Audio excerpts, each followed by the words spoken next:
All right, so here's number 13. This is another one dealing with Vesta, which is, of course, as it says here, the third largest of the minor planets in the asteroid belt. Um, all right, so remember, Ceres is the largest. Not that that matters right now. All right, so what we're going to do is we're going to calculate the density. Um, let's see, the density. Um, oh, let's see. I did not mean to say in oh man, so we calculate the density in grams per cubic centimeter. This was just a leftover thing. It shouldn't say that kilometers per second. That was when we calculated the escape velocity. Um, oh yeah, we already did that. Okay, so we're just going to calculate the density. All right, so remember that's the one where the escape velocity was like um, point point three or something like that. At any rate, so let's calculate the density in grams per cubic centimeter. So the main thing is we've got all this information, right? So that you got this information. That's the radius of it.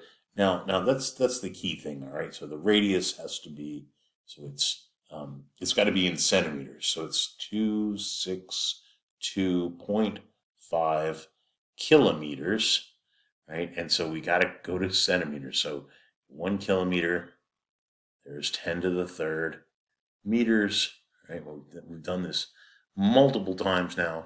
In one meter, there is 100, or oops, 10 to the second. Sorry, 100 is 10 to the second centimeters. All right, so the meters cancel, the kilometers cancel, and so this becomes the same number, right? It's exactly the same number, 262.5, but now, there, I gotta put the decimal in there, 0.5.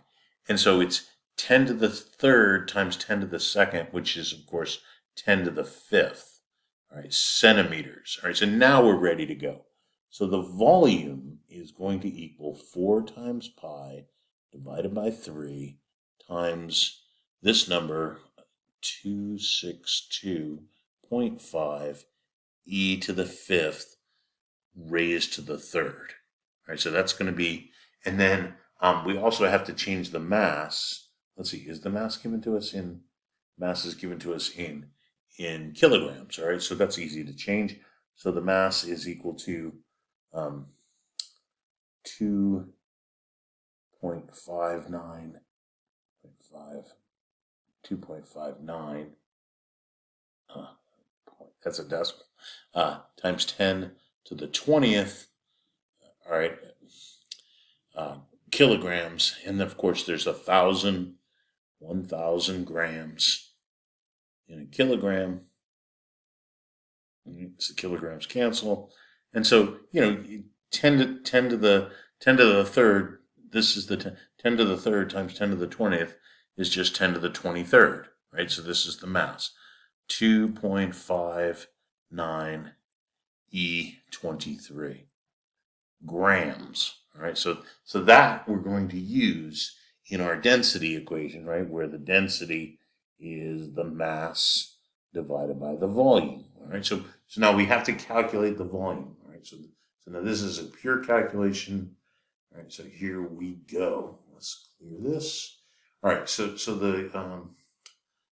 262.5 times 10 to the fifth. All right, and then we raise that to the third, and then we then you multiply by 4 pi times 4 times pi divided by 3. All right, so it's going to give you this huge value for the volume. I mean, let's see. So here's the decimal. Oh man, I hate this calculator. It doesn't put it in scientific notation automatically. Anyhow, so I'm going to take the. I mean, this is already in that calculator, right? So that's pretty simple. Here, let's make sure. Okay, so I'm gonna do memory storage. All right, so let's see, that number is right there when I do memory recall. All right, so here we go. All right, so I'm going to put this as the mass, all right, which it is, of course. So 0.59 times 10 to the 23rd, all right, divided by memory recall, right there, and then this will be the density. All right, so the density of the minor planet Vesta that's Vesta is so if we rounded it to 2 places past the decimal, so it would be 3.42. Right, so that's the final answer. 3.42 grams per centimeter cubed. All right, so of course, the density of liquid water is 1. The density of the Earth is 5.5. So, it's always good to compare these things. All right, so that was 13. Let's work on 14. All right, so number 14, we just got to make sure that we express this in scientific notation, because this is going to come out, as you'll see, it's going to come out to be millions of years. All right, so this comet is an orbit that extends to 50,500 astronomical units. Okay, so how can we figure out let me read it. All right, so it says, using Kepler's third law, so this is the original Kepler's third law, which of course is a cubed equals p squared, right? That works for anything orbiting something with the same mass as our sun. All right, so this is what A is. It's right here. They give it to us, 50,500. All right, so 50,500, right, raised to the third power is equal to p squared. So p is the square root of that. All right, so we can take the square root of it. That's literally the whole problem. But we just have to make sure you express it in scientific notation, and we're going to round it 2 places past the decimal, because the answer is going to come out to be millions of years, right? Remember, the answer will come out in years. All right, so let's work on that. All right, so let me cube this first. So 50,500. All right, raised to the third. All right, there we go. All right, and then I take the square root of that. So there's the square root. All right, so if I remember, putting in scientific notation means move. So it's going to be, move the decimal so that you have a number, decimal, and then 2 more numbers, right? Because it's 2 places past decimal.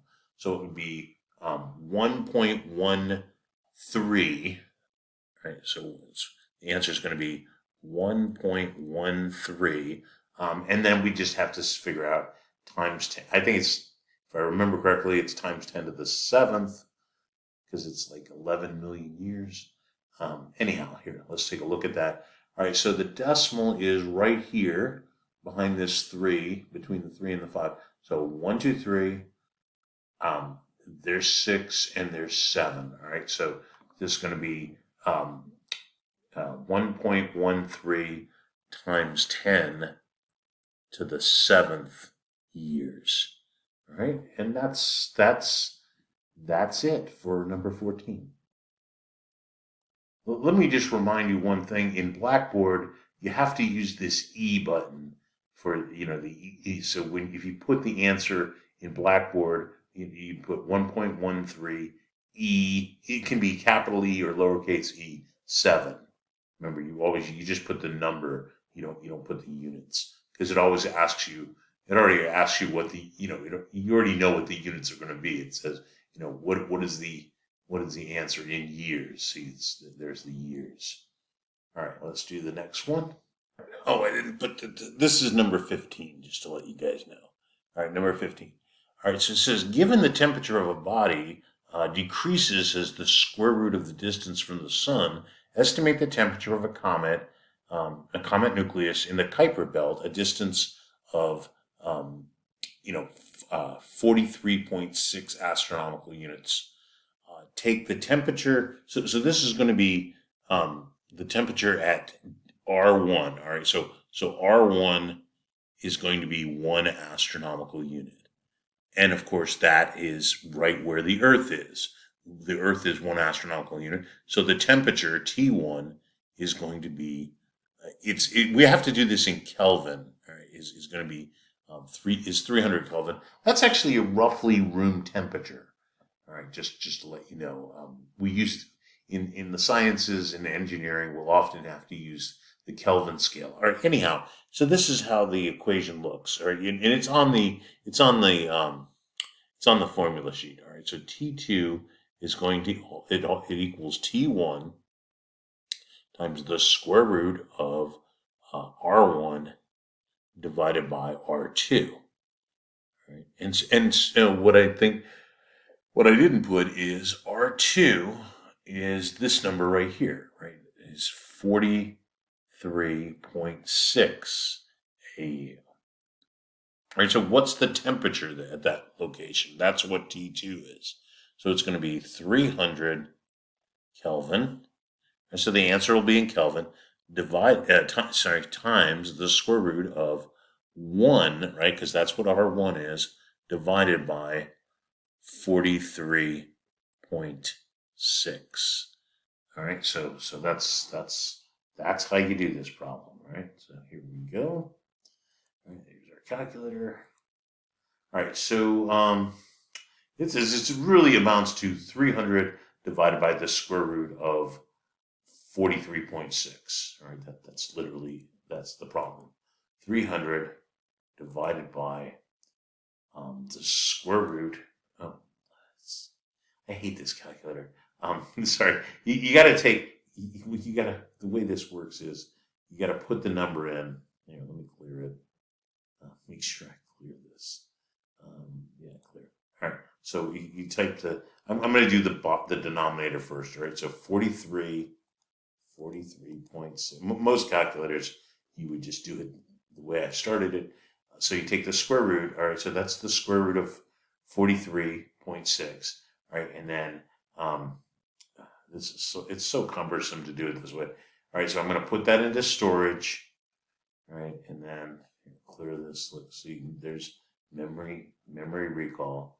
All right. And then so just take 300 divided by, and see, since I've already taken the square root of it, I just do 300 divided by memory recall. All right, so that's the temperature. All right, if we round it to one place past the decimal, it's going to be 45.4 Kelvin. All right, so the answer to this one is 45.4 Kelvin, and that is really, really cold. Just to let you guys know, space itself is permeated by this thing called the cosmic background radiation, and that causes basically the entire universe to be at a temperature of about 2.7 Kelvin. Right, so that's like the lowest temperature that you find in nature. We can actually go below this temperature in our laboratories. With you got to have really specialized equipment to do it, and just to let you know, you can get really close to absolute zero, right? That's the lowest temperature that could exist, but you can never get to it because if you were so this thing 0 Kelvin is really just a theoretical number. At any rate, so way out here in the Kuiper belt, when this comet is really far from the sun, its temperature is 45.4 Kelvin. All right, it's still well above zero. All right, so that's just. All right. Anyhow, we like I said, in our laboratories we can get as close to zero, really, really close to zero, like I think micro Kelvin or even. Micro Kelvin, like so point, with 5 zeros something Kelvin, so really tiny temperatures, but this is basically the temperature of interstellar space, the space between the stars. So when you get close to a star, the temperature drops off. So really close to our sun, it's right outside the surface of the sun, it's about at about 5,800 Kelvin, and then it drops down.